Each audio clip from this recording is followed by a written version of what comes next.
অতীতে আমাদের ভোট চুরি হয়েছে না? অতীতে আমাদের ভোট ডাকাতি হয়েছে না? অতীতে আমাদের ভোট ছিনতাই হয়েছে না?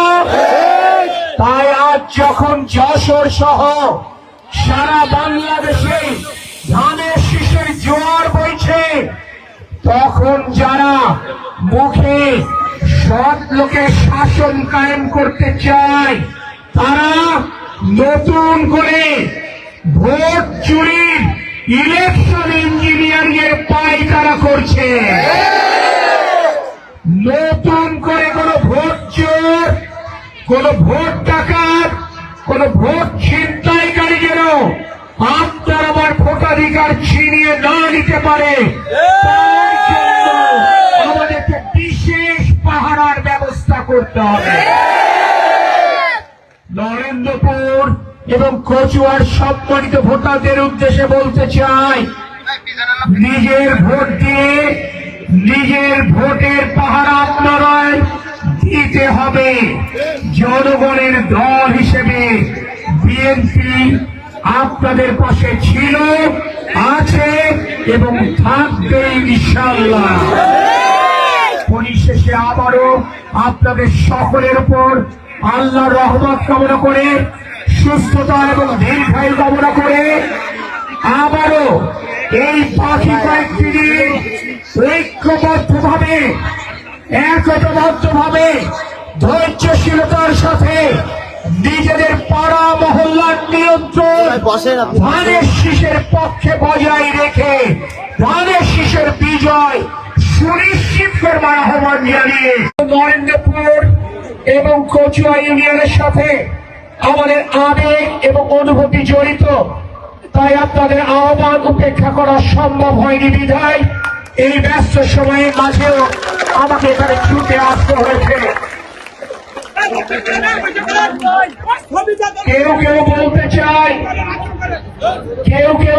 চায় নরেন্দ্রপুর ইউনিয়ন এবং কচুয়া ইউনিয়নে নাকি বিএনপির ধানের শীষের মার্কা অন্য মার্কার তুলনায় নাকি একটু দুর্বল অবস্থা।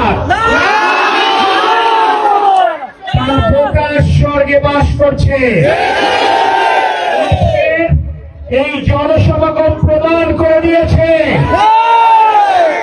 অন্য ইউনিয়ন থেকে লোক ভাড়া করে, অন্য উপজেলা থেকে লোক ভাড়া করে এই জনসমাগমের অর্ধেক লোকও কিন্তু তারা উপস্থিত করতে পারেনি। আপনাদের জ্ঞাতার্থে বলছি, সমস্ত ইউনিয়ন যশোর পৌরসভার সব লোক জোগাড় করে আজকে তারা যশোর শহরে একটি মিছিল বের করেছে।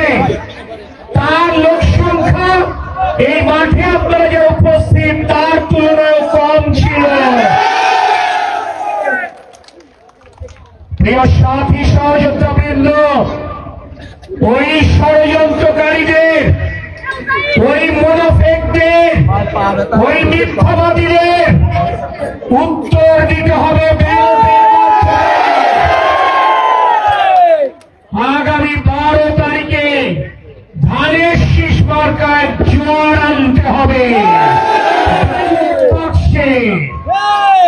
ইনশাআল্লাহ।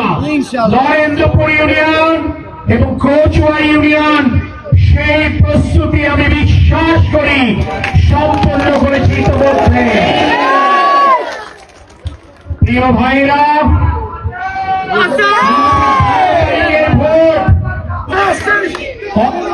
12 তারিখের ভোট অনেক অপেক্ষার ভোট, অনেক সাধনার ভোট।